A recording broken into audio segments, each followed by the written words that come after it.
12वीं रात। इल्यूशियम नगर में एक स्त्री ने जुड़वा बच्चों को जन्म दिया।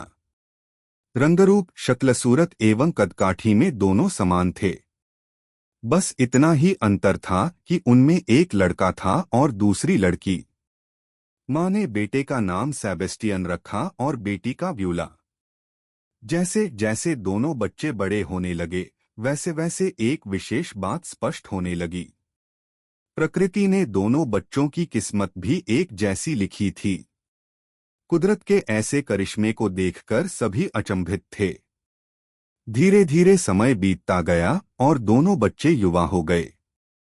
फिर एक दिन ऐसा भी आया जब वे दोनों जलयान पर सवार होकर विदेश यात्रा के लिए चल पड़े।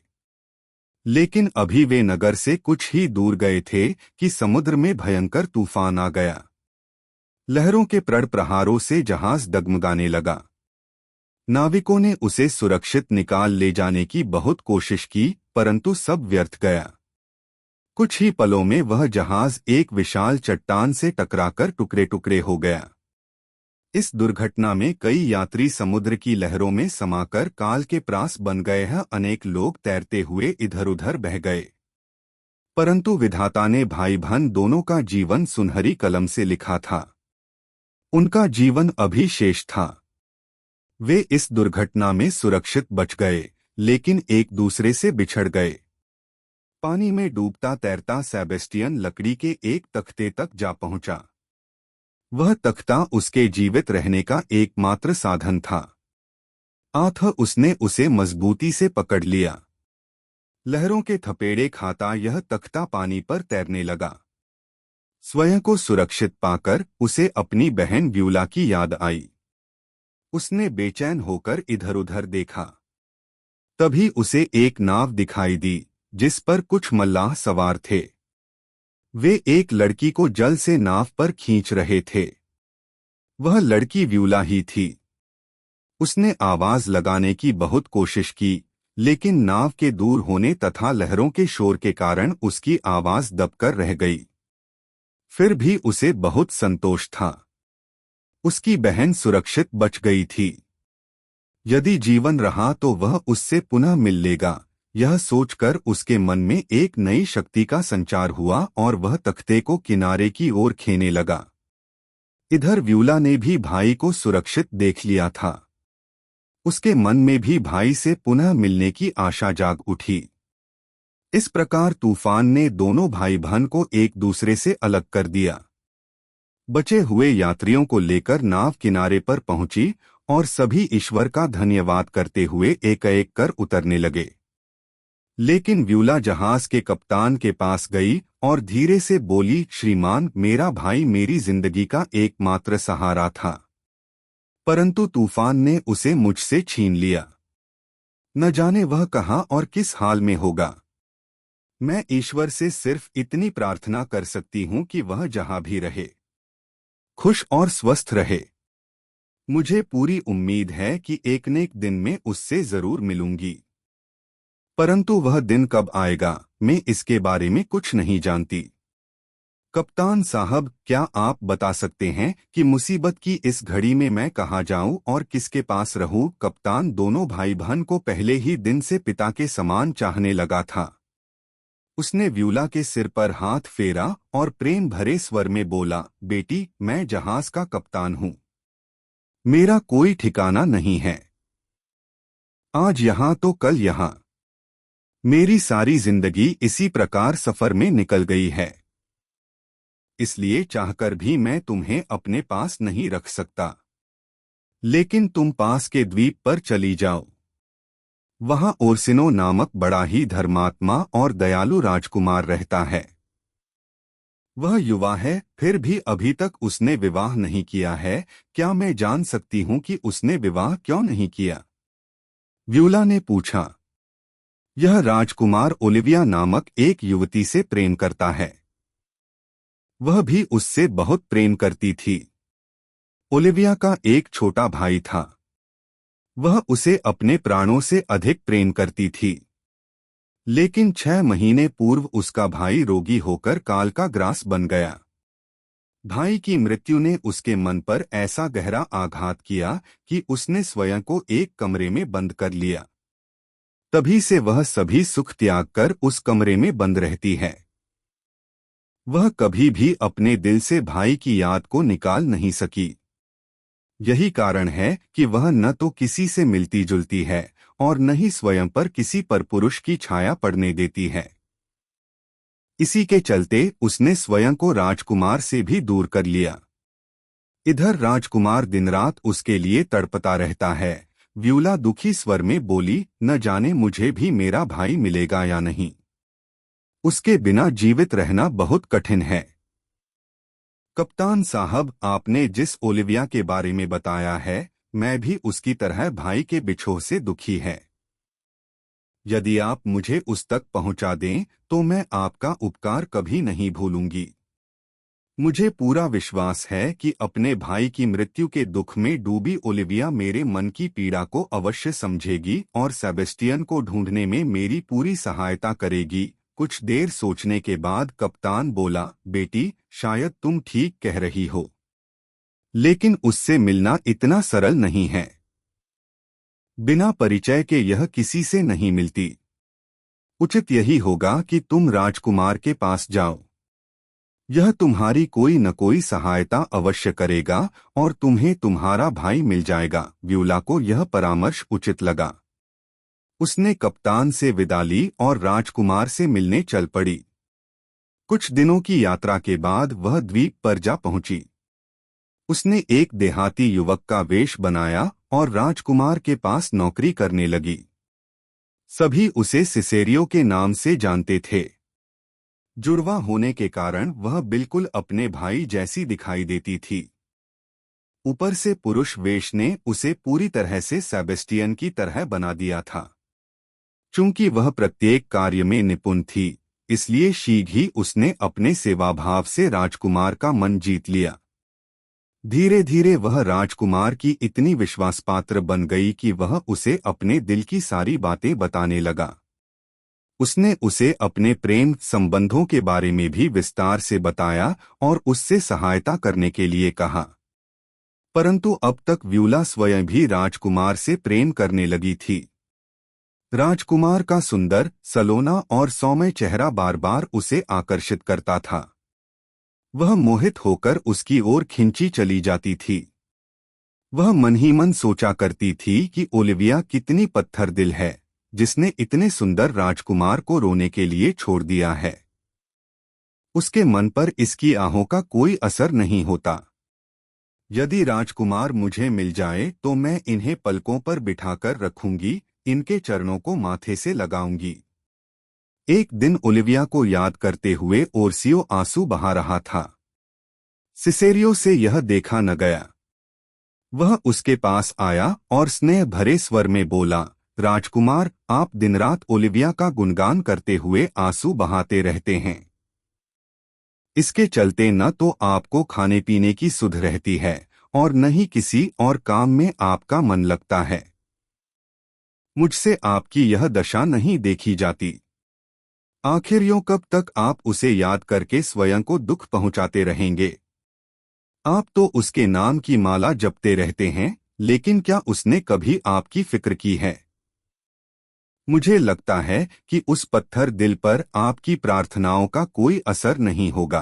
राजकुमार तड़पते हुए बोला, सिसेरियो, शायद ईश्वर ने त्रियों का मन ही पत्थर का बनाया है, इसलिए उनका दिल दुख भरी आहों से भी नहीं पसीजता। एक ओर तो पुरुष अपना सब कुछ स्त्री पर न्योछावर करके भी स्वयं को ऋणी मानते हैं, वहीं दूसरी ओर पत्थर दिल नारी को उनकी भावनाओं और जज्बातों से कोई सरोकार नहीं होता। राजकुमार के मुंह से स्त्रियों के लिए कठोर वचन सुनकर सिसेरियो का दिल तड़प उठा। उसने पुरुष का वेश बना रखा था, लेकिन वास्तव में वह थी तो एक नारी ही। वह राजकुमार को बताना चाहती थी कि हर नारी का दिल पत्थर का नहीं होता। उसके दिल में उसके लिए कितनी कोमल और स्नेहयुक्त भावनाएं हैं, लेकिन चाहकर भी वह ये सब बातें उसे नहीं बता सकती थी। काश वह विवश न होती तो अपना दिल निकालकर दिखा देती कि वह उसे कितना प्रेम करती है। राजकुमार पुनः बोला, इस दुनिया में स्त्री के प्यार पर विश्वास करना सबसे बड़ी मूर्खता है। उसका प्यार चंचल हिरणी की तरह होता है, जो कभी भी किसी एक स्थान पर नहीं टिकती। इस बार सिसेरियो अपने आप को नहीं रोक पाया। आखिरकार उसके मन की बात जुबान पर आ ही गई। वह थरथराते होठों से बोला, राजकुमार, इस प्रकार नारी के प्यार का अपमान न करें। आप नहीं जानते नारी का प्यार कितना महान होता है। यदि मैं स्त्री होता तो बता देता कि नारी का प्यार आसमान से भी ऊंचा और अनंत होता है। उसके सामने संसार के सभी सुख छोटे प्रतीत होते हैं। मुझे इसका बहुत गहरा अनुभव है।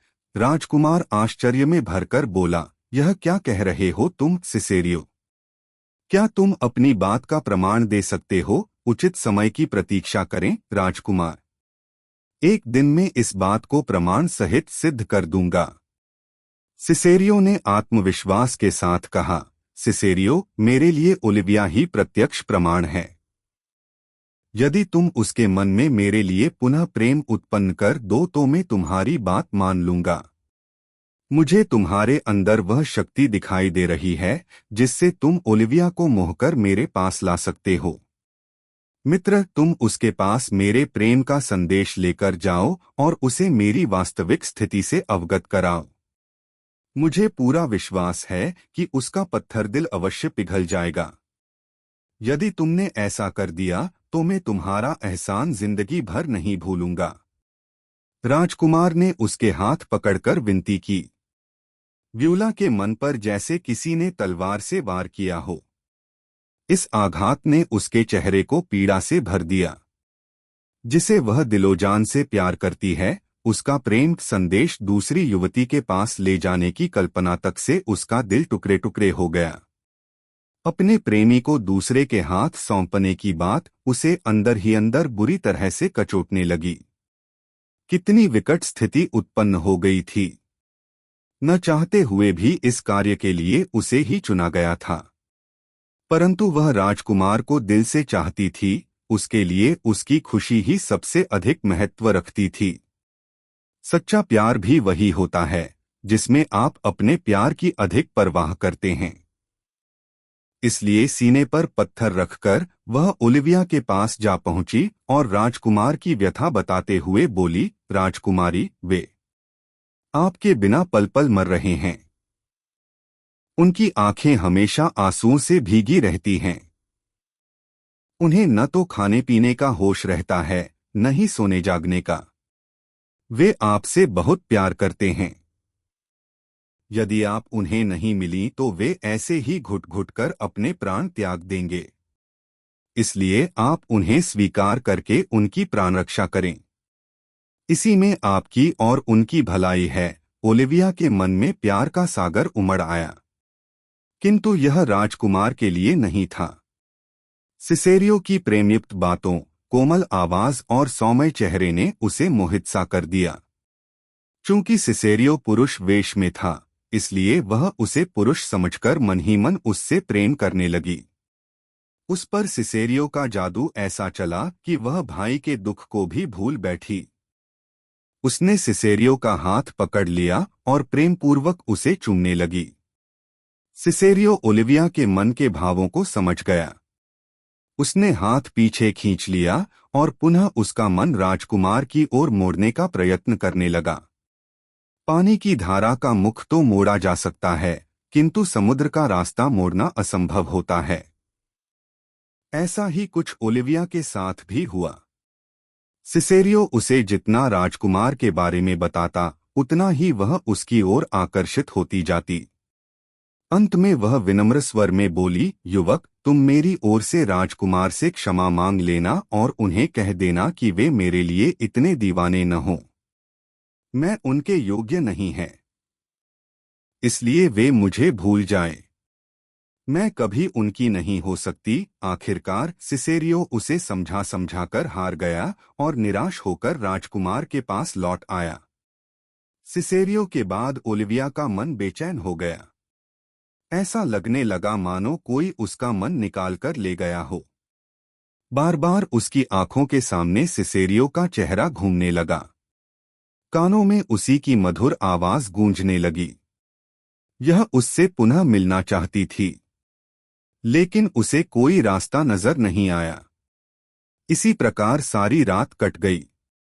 सुबह कुछ सोचकर उसने कागज कलम उठाई और सिसेरियो के नाम एक पत्र लिखने लगी। प्रिय सिसेरियो, मैं अपने आप में डूबी हुई चुपचाप दिन काट रही थी।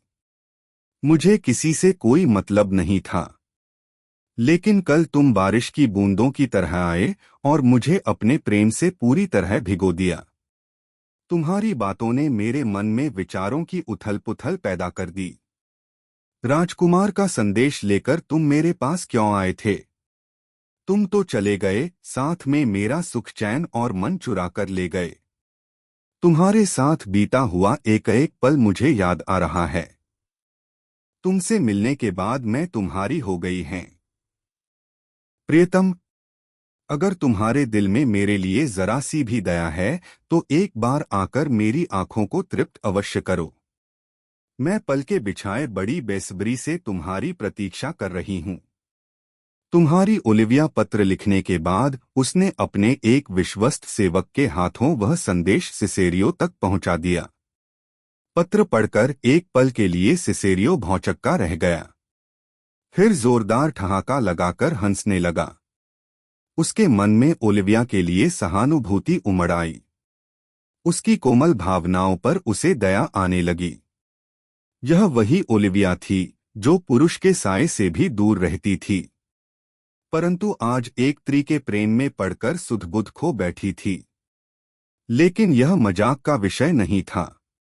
इससे स्थिति और भी गंभीर हो सकती थी। यही सोचकर व्यूला पुनः ओलिविया के पास गई और समझा बुझाकर उसका मन अपनी ओर से हटाने का प्रयत्न करने लगी। लेकिन अनेक प्रयत्न करने के बाद भी वह उसकी दीवानगी दूर नहीं कर सकी। अंत में थक-हार कर यह महल की ओर लौट पड़ी। जैसे ही व्यूला ओलिविया के घर से बाहर निकली, उसका सामना एक शराबी से हो गया। नशे के कारण वह बुरी तरह से लड़खड़ा रहा था। उसने व्यूला का मार्ग रोक लिया और उत्तेजित होते हुए बोला, अच्छा, तो तुम ही यह व्यक्ति हो जिसके हाथ राजकुमार अपने प्रेम संदेश ओलिविया तक पहुंचाता है। मैं ओलिविया से प्रेम व करता है। वह सिर्फ मेरी है। उसे कोई मुझसे नहीं छीन सकता। अगर राजकुमार सोचता है कि वह तुम्हें भेजकर ओलिविया के मन में अपने लिए प्रेम पैदा कर लेगा तो यह उसकी भूल है। मैं अभी तुम्हें इसका मजा चखाता हूँ। इसके बाद मैं उस राजकुमार को सबक सिखाऊंगा। यह कहकर शराबी ने तलवार निकाल ली और सिसेरिया की ओर लपका। उसे अपनी ओर आते देख सिसेरिया के होश उड़ गए। आखिरकार थी तो वह एक लड़की ही। वह भला उस शराबी का सामना कैसे कर पाती? भय से उसका चेहरा पीला पड़ गया। वह पसीने से नहा उठी। वह सहायता के लिए चिल्लाना ही चाहती थी कि तभी उसे एक पुरुष स्वर सुनाई दिया, घबराओ मत सेबेस्टियन। मैं अभी इस दुष्ट को सीधा करता हूँ। अपने भाई का नाम सुनकर व्यूला चौंक पड़ी। उसने पलटकर देखा तो गली के कोने से एक व्यक्ति तेज तेज चलता हुआ आ रहा था। यह व्यूला के लिए अजनबी था। पास आते ही उस अजनबी ने शराबी का हाथ पकड़ लिया और उसके साथ भिड़ गया। पलक झपकते ही उसने शराबी की तलवार छीन ली और उसे लात घूंसों से मारने लगा। अचानक घटी इस घटना ने व्यूला को बेसुध सा कर दिया। इससे पहले कि वह कुछ कर पाती, दो सैनिकों ने आकर अजनबी के हाथों में हथकड़ी पहना दी और उसे घसीटकर थाने ले जाने लगे। अजनबी चीखते हुए बोला, देख क्या रहे हो सेबेस्टियन? मेरी मदद करो। व्यूला को जैसे कुछ सुनाई दे रहा था। वह एकटक उस अजनबी को देख रही थी। अजनबी ने उसे पुनः पुकारा, सेबेस्टियन, इस प्रकार बुत बनकर क्यों खड़े हो? मेरी मदद करो। भूल गए मैंने तुम्हें समुद्र में से निकालकर तुम्हारी रक्षा की थी। इस समय भी मैं तुम्हारी प्राणरक्षा के लिए ही इस शराबी से उलझा था, लेकिन मेरी मदद करने के बदले तुम चुप खड़े हो। अजनबी की बात सुनकर व्यूला जैसे नींद से जागी। उसकी चेतना लौटने लगी। धीरे धीरे उसके मस्तिष्क में सारी स्थिति स्पष्ट होने लगी। वह समझ गई कि यह अजनबी अवश्य उसके भाई का मित्र है। इसका मतलब यह था कि उसका भाई अभी जीवित है। यह सोचकर उसका मन प्रसन्नता से भर उठा। लेकिन इससे पूर्व वह सैनिकों को कुछ कह पाती, वे उसे घसीटते हुए वहां से ले गए।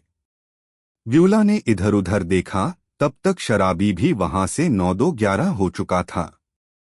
कहीं वह न लौट आए, यह सोचकर व्यूला तेजी से आगे बढ़ गई। जैसे ही व्यूला गली से बाहर निकली, वैसे ही दूसरे छोर से सेबेस्टियन ने गली में प्रवेश किया। अभी वह गली के बीचों बीच पहुंचा ही था कि शराबी पुनः लौट आया। इस बार उसके साथ 2 हट्टे-कट्टे गुंडे भी थे। उसने सेबेस्टियन को व्यूला समझकर घेर लिया और उसे झिड़कते हुए बोला, तूने मुझे अपने साथी के हाथों पिटवाकर बहुत बुरा किया। मैं तुझे नहीं छोड़ूंगा। देख मैं तेरी कैसी दुर्गति करता हूँ। यह कहकर तीनों गुंडों ने तलवारें निकाल ली और सेबेस्टियन पर हमला कर दिया। लेकिन सेबेस्टियन भी एक उत्कृष्ट कोटि का तलवारबाज और बड़ा ही चुस्त लड़ाका था। यह उनके वार बचा गया और तेजी से अपनी तलवार निकालकर उनका सामना करने लगा। देखते ही देखते उसने तीनों की तलवारें काट डाली और मार मार कर उन्हें भागने के लिए विवश कर दिया। तब तक शोर शराबा सुनकर ओलिविया भी बाहर आ गई थी। सेबेस्टियन को अकेले तीनों गुंडों को धूल चटाते देख वह बुरी तरह से उस पर आसक्त हो गई। वह उसे सिसेरियो समझ रही थी। उसने उसका हाथ पकड़ा और उसे प्रेमपूर्वक अपने महल के अंदर ले आई। सेबेस्टियन बड़ा हैरान था। इस शहर में नया होने के कारण वह न तो किसी को जानता था और न ही पहले कभी यहां आया था। फिर भी बिना किसी कारण के वे गुंडे उससे लड़ने को उतावले हो रहे थे। इसके बाद एक अनजानी राजकुमारी उस पर स्नेह और प्रेम की वर्षा कर रही थी। इन सब ने उसे सोच में डाल दिया। वह इसे जितना सुलझाने की कोशिश करता, उतना ही और उलझता जाता। धीरे धीरे ओलिविया के प्रेम ने सेबेस्टियन पर अपना असर दिखाना शुरू कर दिया। वह सोचने लगा कि शायद मेरी वीरता और सुंदरता देखकर यह युवती मुझसे प्रेम करने लगी है। उसका मन भी ओलिविया की ओर आकर्षित हो रहा था। अतः वह भी उसके प्रेम का प्रत्युत्तर प्रेम से देने लगा। ओलिविया भी उसका व्यवहार देखकर आश्चर्यचकित हो रही थी। कुछ देर पहले तक सिसेरियो उससे दूर रहने की बात कर रहा था, लेकिन अब उसके प्रति प्रेम प्रदर्शित कर रहा था। उसमें यह परिवर्तन देखकर ओलिविया बहुत प्रसन्न हुई। अंततः सिसेरियो भी उसे प्रेम करने लगा था। उसकी मन की मुराद पूरी हो गई थी। उधर थाने में सैनिक उस अजनबी से पूछताछ कर रहे थे। मेरा नाम एंटोनियो है। मैं एक जहाज का कप्तान हूं। उसने शालीनता से उत्तर दिया, तुम्हारा नाम क्या है? क्या करते हो? वह मेरे मित्र सेबेस्टियन को मारने वाला था। उसे बचाने के लिए ही मैंने उस शराबी से लड़ाई की थी। दिया, तुम उस शराबी के साथ लड़ाई क्यों कर रहे थे? अगर वह तुम्हारा मित्र था तो तुम्हारे पुकारने पर वह कुछ बोला क्यों नहीं? सिपाही ने अगला प्रश्न किया। एंटोनियो का चेहरा गुस्से से लाल हो गया। वह भभकते हुए बोला, जब वह समुद्र में डूब रहा था तब मैंने उसके प्राण बचाए, उसे अपने जहाज पर शरण दी, उसकी सुख सुविधाओं का ध्यान रखा। आज भी उसे बचाने के लिए मैंने अपने प्राण संकट में डाले थे। लेकिन मुझे नहीं पता था कि वह मक्कार और कृतघ्न है। अब तुम क्या करोगे? मैं इस शहर में परदेशी हूं। मेरा इरादा किसी को नुकसान पहुंचाने का नहीं था। मैंने जो कुछ किया बचाव में किया। अब आप पर निर्भर करता है कि इसके लिए मुझे दंडित करें या छोड़ दें। एंटोनियो ने शांत स्वर में कहा। उसकी विनम्रता देखकर सैनिक बड़े प्रभावित हुए और उसे चेतावनी देकर छोड़ दिया। सेबेस्टियन की दगाबाजी ने एंटोनियो के तनबदन में आग लगा दी थी। यहाँ उससे प्रतिशोध लेने के लिए तड़प रहा था। उसने निश्चय कर लिया था कि चाहे कुछ भी हो जाए, वह उसे सबक सिखाकर रहेगा। वह शीघ्रता से उस स्थान पर जा पहुंचा जहां से उसे बंदी बनाया गया था। लेकिन सेबेस्टियन का दूर दूर तक कोई पता नहीं था। उधर सिसेरियो अभी तक महल में नहीं पहुंचा था। राजकुमार को उसकी चिंता होने लगी। जब बहुत देर हो गई तो उसे ढूंढते हुए यह ओलिविया के घर पहुंचा। घर के अंदर प्रवेश करते ही उसकी आंखें फटी की फटी रह गई। उसने देखा सितेरियो पलंग पर शॉल लपेटे बैठा हुआ है। पास ही ओलिविया बैठी हुई उसे अपने हाथों से फल खिला रही थी। यह दृश्य देखकर राजकुमार का रोम रोम जल उठा। उसने स्वप्न में भी ऐसी कल्पना नहीं की थी। यह गरजते हुए बोला, सिसेरियो, विश्वासघाती, मैंने तुझे अपना राजदार बनाकर ओलिविया के पास भेजा था ताकि तू उसके दिल में मेरे लिए प्रेम पैदा कर सके। लेकिन तू अपनी ही दाल गलाने लगा। ऐसा करते हुए तुझे लज्जा नहीं आई। तू भूख से तड़पते हुए मेरे पास आया था।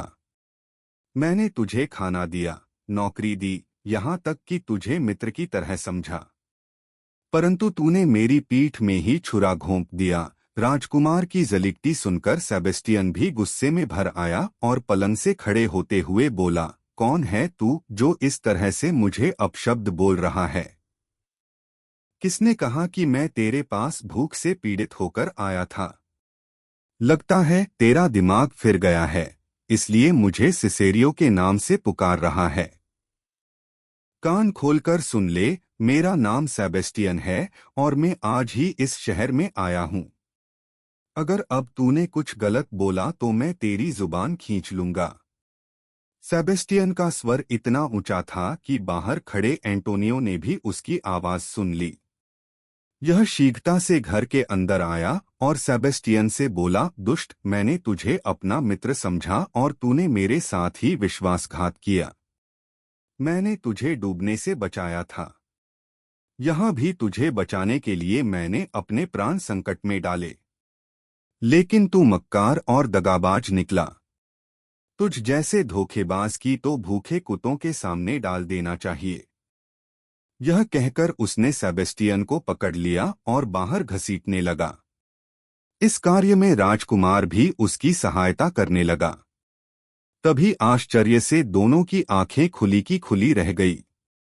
उन्होंने सेबेस्टियन को छोड़ दिया और दरवाजे की ओर देखने लगे। वहां से व्यूला अंदर आ रही थी।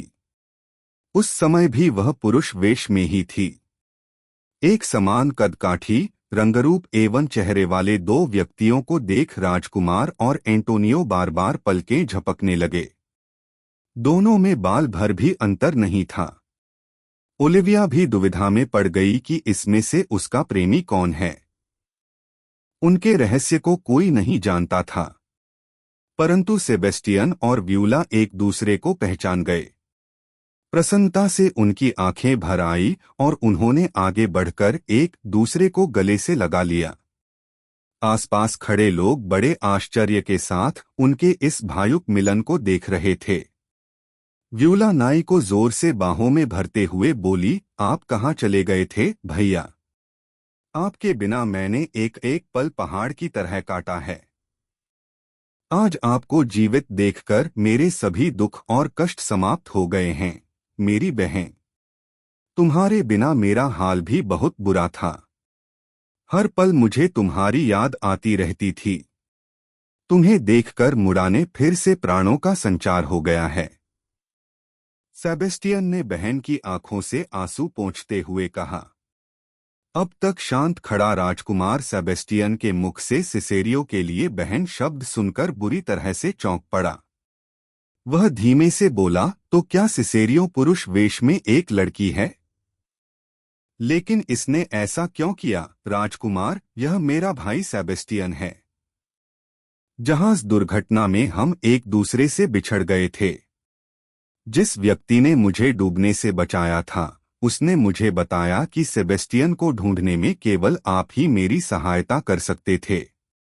इसलिए पुरुष वेश बनाकर मैं आपके पास सहायता के लिए आई थी। परंतु यहाँ आकर आपकी सौम्यता, दयालुता और शालीनता ने मेरे मन को जीत लिया और मन ही मन में आपसे प्रेम कर बैठी। यह आप पर निर्भर करता है कि आप मुझे स्वीकार करें या नहीं, लेकिन मैं जीवन भर आपकी सेवा करती रहूंगी। आखिरकार व्यूला ने अपने मन की बात कह ही दी। च्यूला के प्रेम की लेकर राजकुमार के मन में कोई संदेह नहीं था। उसने आगे बढ़कर उसे मन से लगा लिया। अब सेबेस्टियन की बारी थी। वह ओलिविया से बोला, जब मैं डूब रहा था तब एंटोनियो ने मुझे बचाया था। मैं इसका उपकार जिंदगी भर नहीं भूल सकता। हम दोनों व्यूला को ढूंढने के लिए ही इस शहर में आए थे, परंतु संयोगवश मेरी भेंट ओलिविया से हो गई। ओलिविया, मैं तुमसे प्यार करने लग गया हूँ। क्या तुम मेरे साथ जीवन बिताना पसंद करोगी? ओलिविया ने सेबेस्टियन का हाथ थामकर अपनी स्वीकृति दे दी। अब तक एंटोनियो भी सारी बात समझ चुका था। उसने सेबेस्टियन से अपने किए की माफी मांग ली। इसके बाद राजकुमार व्यूला को लेकर वहां से चला गया।